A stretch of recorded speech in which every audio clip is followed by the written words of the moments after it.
தினம் ஒரு திருப்பாடல் வரிசையில் இன்று நாம் திருப்பாடல் 11 பார்க்கிறோம். ஆண்டவரிடம் நம்பிக்கை.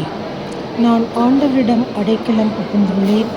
நீங்கள் என்னிடம் பறவையைப் போல மலைக்கு பறந்தோடிப்போ.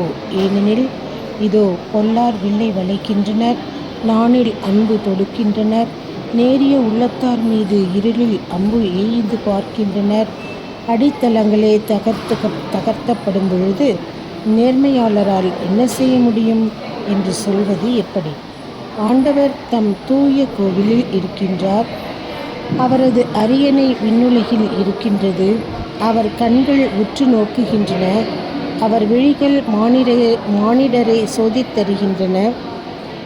ஆண்டவர் நேர்மையாளரையும் பொல்லாரையும் சோதித்தருகின்றார். வன்முறையில் நாட்டங்கொள்வோரை அவர் வெறுக்கின்றார். அவர் பொல்லார் மீது கரி நெருப்பு கந்தகமும் சொரியும்படி செய்கின்றார். பொசுக்கும் தீங்காற்றே அவர்கள் குடிக்கும் பானமாகும். ஏனெனில் நீதியுள்ள ஆண்டவர் நேரிய செயல்களை விரும்புகின்றார்.